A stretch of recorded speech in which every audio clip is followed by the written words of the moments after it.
Next up, more love, more bass, some more champagne, tell him bring about a case. That song has been in my head all day. What's up, you guys? It is me, Eric, aka Momo. Right. So, this is a weird one.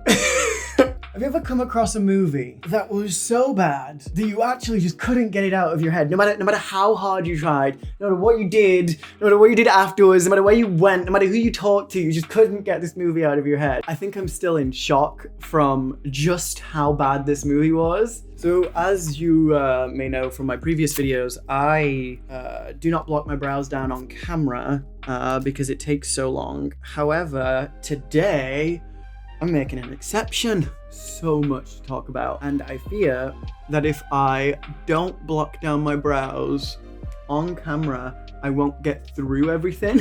So I rarely come across... Fuck. Oh! So... So I rarely come across a movie that leaves me speechless to the point that I have to investigate it. Like, I need to know more. I need to know about its origins.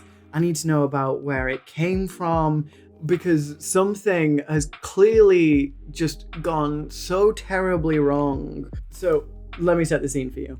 I was chatting to a mate of mine who just so happened to see my previous video on Gabriel's Inferno. And if you haven't seen that, go give it a watch. I think it's pretty funny. And also it looks like Passionflix is gonna be a pretty key part of the cinema universe. And during our conversation, I asked him, I was like, mate, have you got any recommendations? Have you got any, so bad it's good, but oh my god, it's still really bad movies that I could add to my list?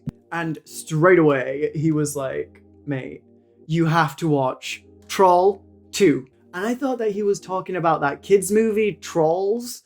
So I just kind of said like, oh, nah, I'm not really into like making fun of children's media because it's not really made for me. Like, I'm not the intended audience for Trolls 1 or Trolls 2. And he basically said, no, I'm not talking about Trolls. I'm talking about Troll 2, the live action movie. But he didn't tell me anything about it. He just said, look, honestly, this is one of the worst movies I've ever seen in my life. And I have to say, after having watched the movie, I disagree. Don't get me wrong.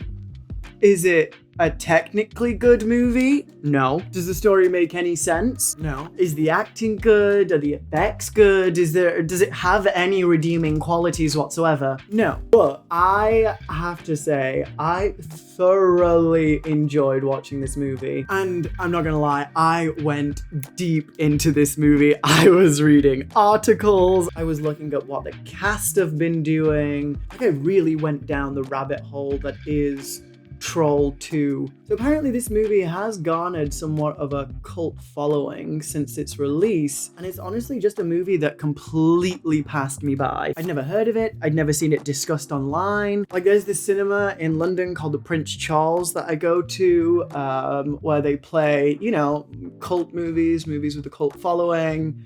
A cult following, not occult following. For anyone who thinks I'm talking about demons, I'd never seen it listed there. And fun fact, the movie is so bad that it's actually banned as a discussion topic on the bad movies subreddit. I guess just because they were sick of people saying how truly terrible this movie is. That's an achievement on its own, isn't it? So whilst I wait for this layer to set a little bit, I'm gonna spill some tea on this movie real quick. So according to Vice, who did a whole article on this movie, Troll 2 was plagued with issues from the start, and no point really encapsulates this movie's troubled path more than its name, Troll 2, because there are no trolls in the movie. In fact, the movie is entirely centered around goblins, and the movie was supposed to originally be called Goblins, but the studio didn't think that anyone would go to watch it. So they pushed it as a sequel to a different movie named Troll, starring Julia Louis-Dreyfus, which I've also never heard of. But apparently this really annoyed people at the time because Some people kind of liked that movie, and this movie had absolutely nothing to do with it, so why they were marketing it as a sequel, I don't know. I'm thinking about it, that's a really odd marketing move.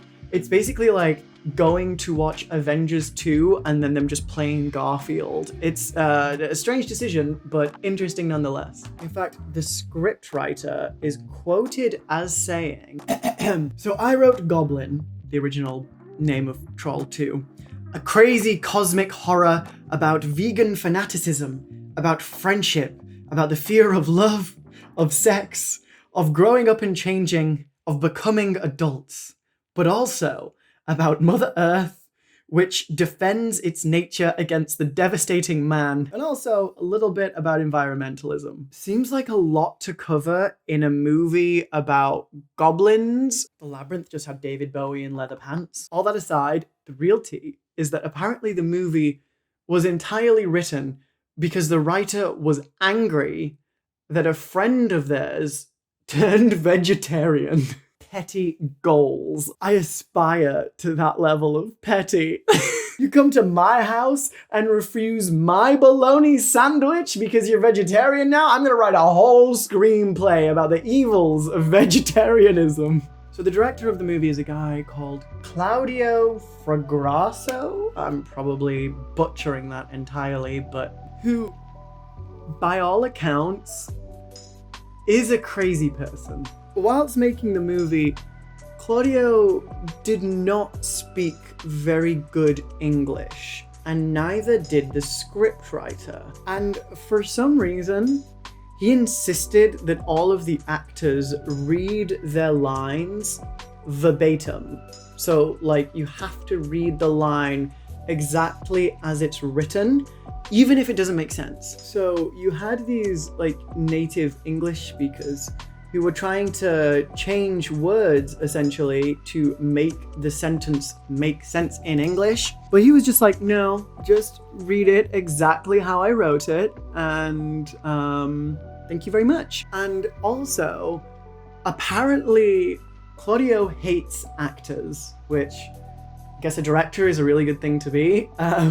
So he pretty much completely refused to cast any experienced actors in this film, opting instead to just go for complete unknowns or people who he cast through an open casting process. But since the entire thing was shot in Utah as opposed to, you know, like LA, I guess talent was pretty limited. And so allegedly one of the guys in the movie was on temporary release from an asylum and was just off his face the entire time. And another cast member was just a dentist. The guy also reportedly only gave out the scripts one scene at a time, so you couldn't contextualize where you were in relation to the movie as a whole. You could just kind of guess based on context clues. And also he wouldn't allow the actors to rehearse or to practice, so they just kind of had to go into it blind, and whatever they got was whatever they got. So yeah, this movie has got a super interesting history and is so weird. So, without further ado, here is Troll 2.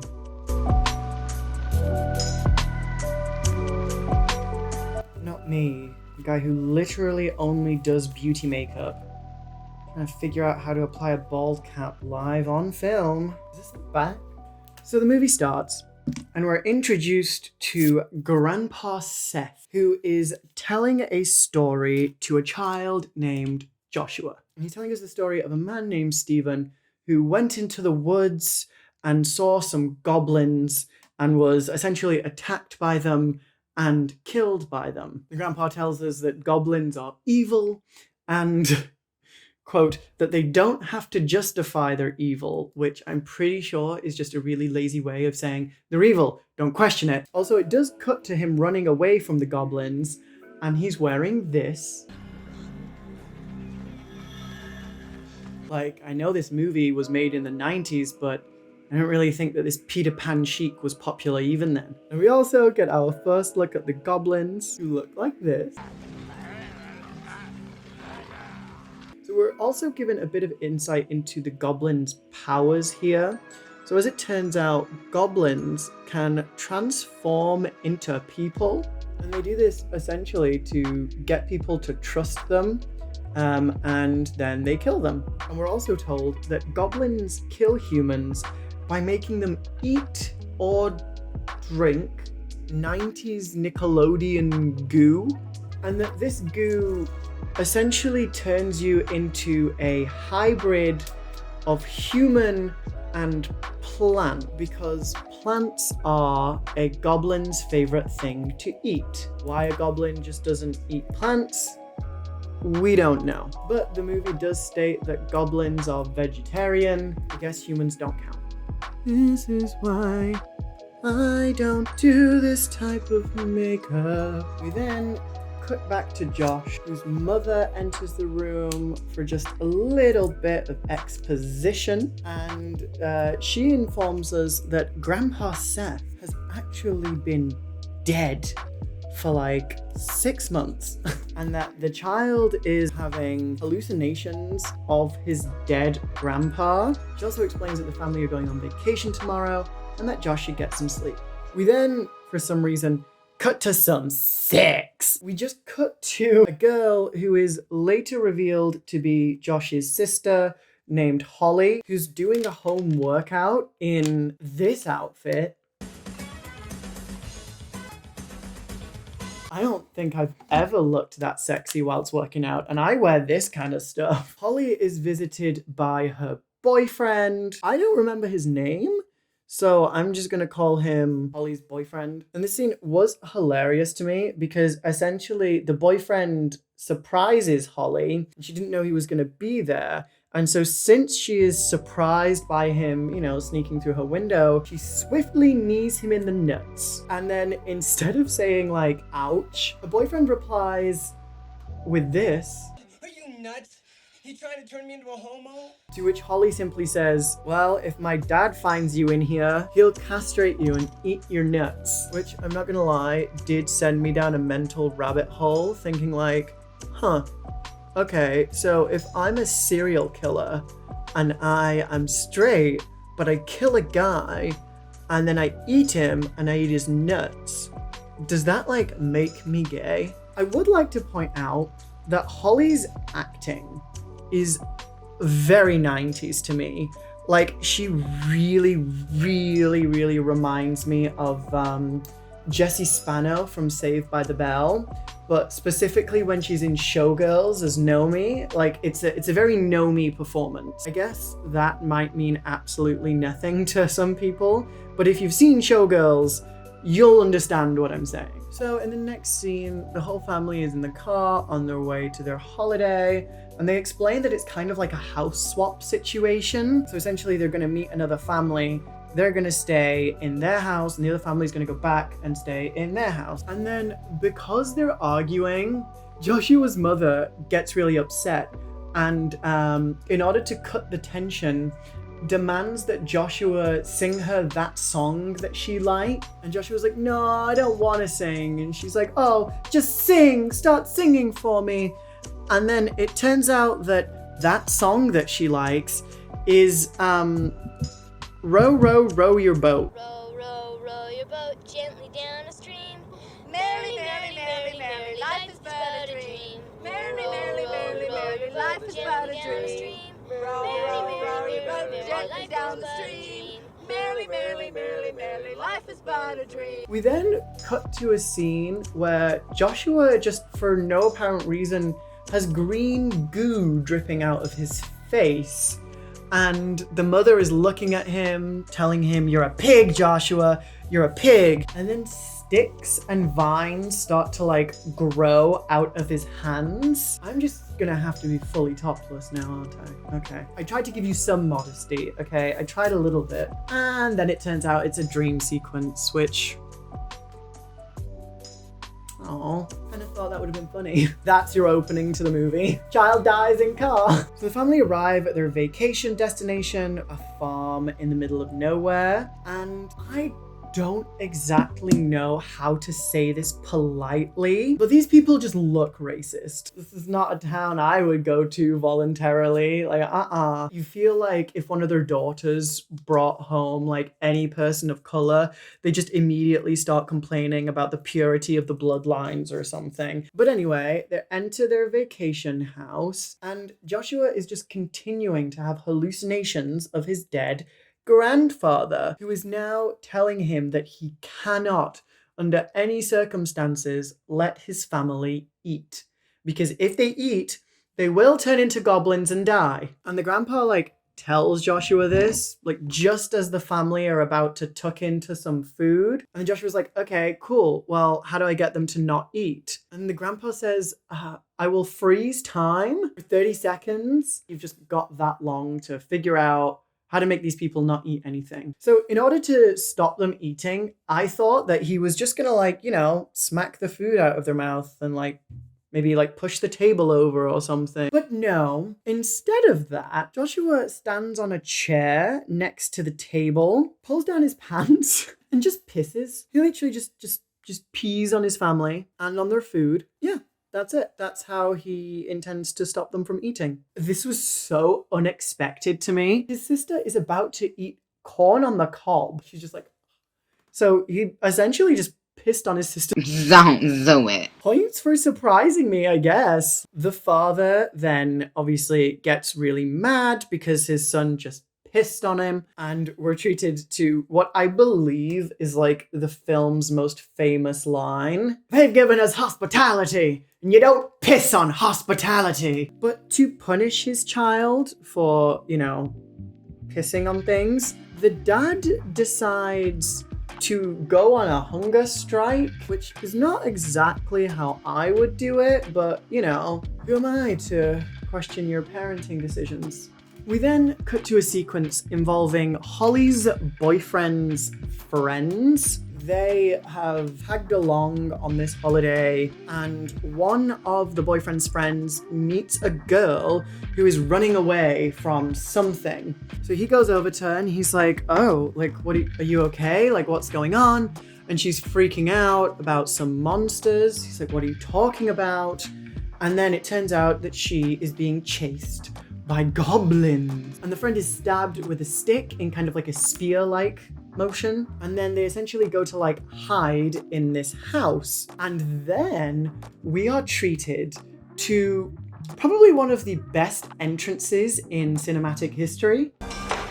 This is my house. And this woman introduces herself as Credence Lenore Gilgul of ancient druid origin. This is an icon. She is so funny. So Credence gives them an elixir, which, I mean, if you look at it, is just very clearly the green goo the goblins keep trying to get people to eat, but whatever. Honestly, I was just sat there like, you're willingly taking food and or drink from this? Oh, okay, well then at that point, this is just natural selection. You deserve to die. So the woman that this guy met proceeds to die for like 3 minutes straight. Like, I shit you not. Like, I'm going to put it in and I'm going to put it at like 3x speed. But she just dies for a really long time, screaming the entire way.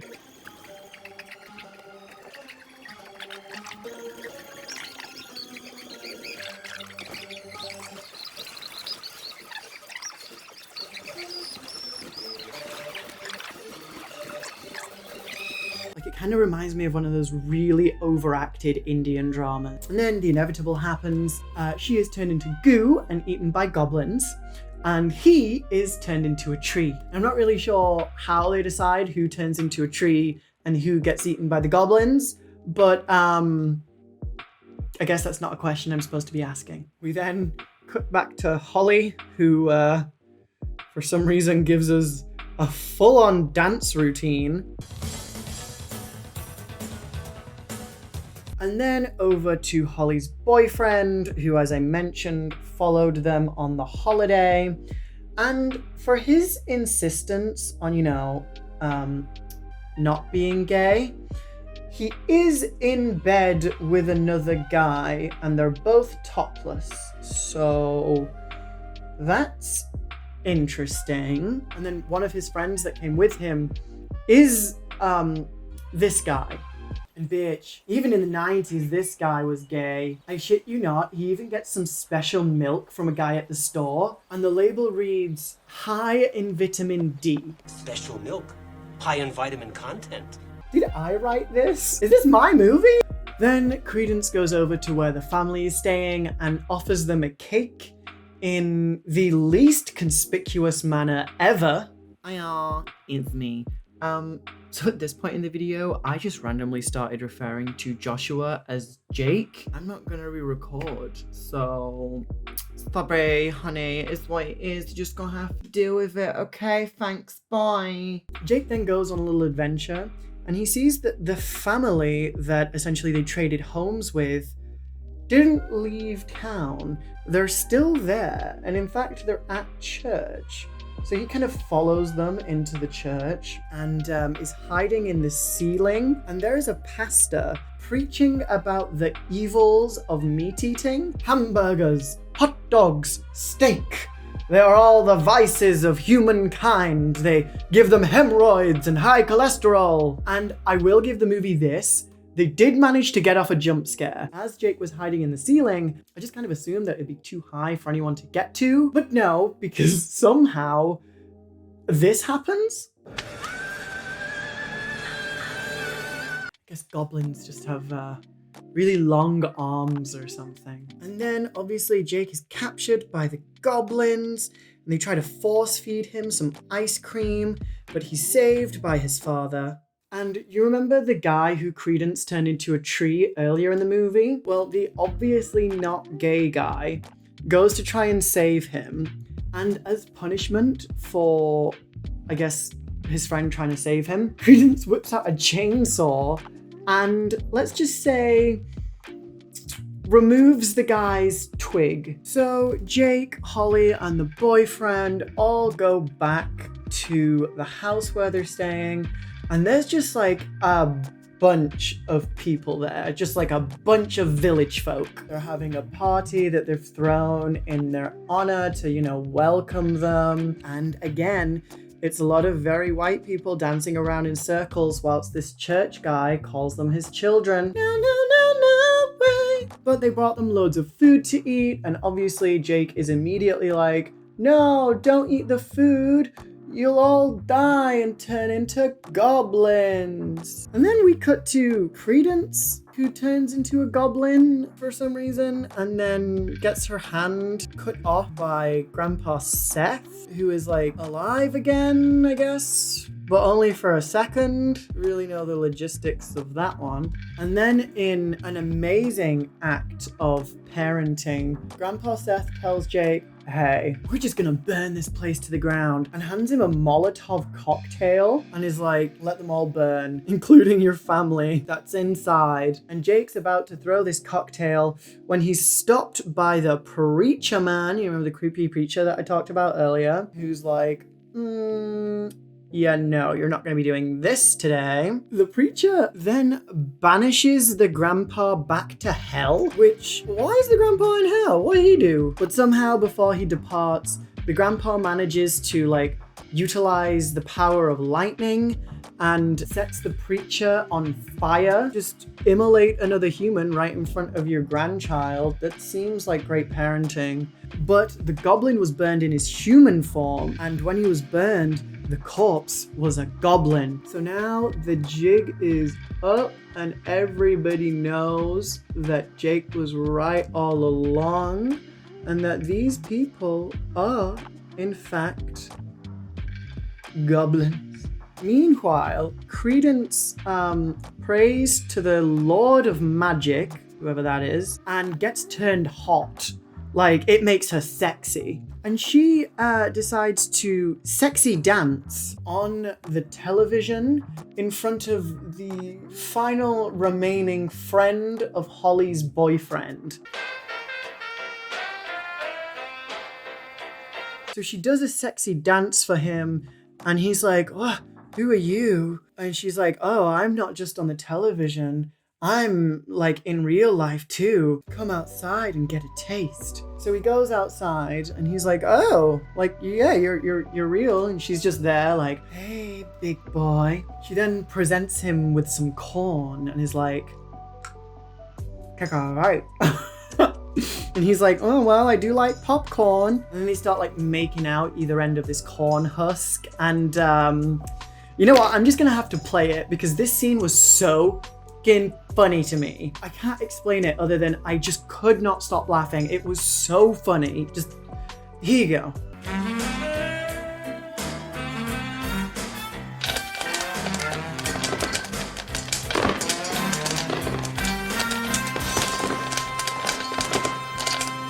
Can confirm that I have a new fetish and this is it. So back with the family, they have a seance in order to summon their dead grandpa for some reason. And then somehow Jake turns into a goblin, but like only for a second, or at least that's what it looks like happens. I can't really tell what's happening here. It's all shot very poorly. And then all of a sudden, Jake is like transported to Credence's house and he gets attacked by a goblin. But then he's saved by his grandpa who punches a goblin so hard that he snaps its neck. And the grandpa reveals to Jake that the goblins got their power from the Stonehenge magic circle, despite the fact that they are in the US and not at all in Stonehenge. Grandpa then dies again. I don't know, the rules of life and death are very fluid when it comes to the grandpa, but he dies again and he tells Joshua that essentially the only way he's gonna be able to defeat the goblins is with the power of goodness. So he just needs to touch the stone and be really good, and then essentially he'll defeat the goblin. But then, hold up, Credence is back and she's being a boss bitch and she's trying to get the child to eat some cake. Why they don't just kill this child, I don't know, but they're insisting that he eats. But then Jake comes in clutch and pulls out the secret weapon that his grandpa had given him, a double bologna sandwich, which apparently is Credence's weakness. Because she just kind of says that and goes, no! Think of the cholesterol! No! Don't do it! Put the fats in your blood! Think about the cholesterol! You remember me telling you at the beginning that this whole thing was actually written as a giant fuck you to a friend of the writer who turned vegetarian? Yeah, well, this is where it comes into full effect. Because the weakness of essentially the Goblin Queen is just a bologna sandwich. And he eats it, and then the rest of the family arrive, and they all touch the stone, and with the power of goodness and bologna sandwiches, the goblins are defeated. But just when you thought it was all over, BAM! Sequel tease. So the family all go back to their original house and, you know, they're all decompressing. They're all like, that was a wild ride. And the mother eats an apple and then goes upstairs and she says, I'm gonna go take a shower. Jake's like, okay. He goes into his room and when he's in his room, he hears a da-da-da, you know, like a horror movie noise. And he goes out and he says, Mom. He looks around the house. He can't find his mother. He goes to the bathroom and the shower is just covered in green goblin goo. Everyone thought they were safe, but goblin goo, that could only mean one thing. He goes downstairs and enters the kitchen and sees his mother being devoured by goblins. Finn. Oh, good God, that was a wild ride. Okay, I'm gonna go do my finishing touches, put on my lashes, and I'll be back for some final thoughts. Yeah, okay. So, what did I think of the film? All in all, honestly, such camp fun. Technically, this is probably one of the worst films ever made. The story doesn't make any sense, the acting is terrible, the camera work is bad. There aren't really many redeeming factors or qualities to this film, but even so, I found it so goddamn funny. You can sit there, watch it, and laugh at the idiocy that is going on in front of you. Will I be watching it again? 100%. This movie is so goddamn bad. It is so bad. The plot makes absolutely no sense. There was not a single troll in the movie Troll 2. I cannot stress enough how inexplicably bad this movie is, but you must watch it. Okay guys, thank you so much for watching this video. I hope you liked it. If you did, please make sure to leave a like, comment, and subscribe, because if you don't, you'll wake up to this standing over you. Okay guys, until next time, kisses from England. Bye!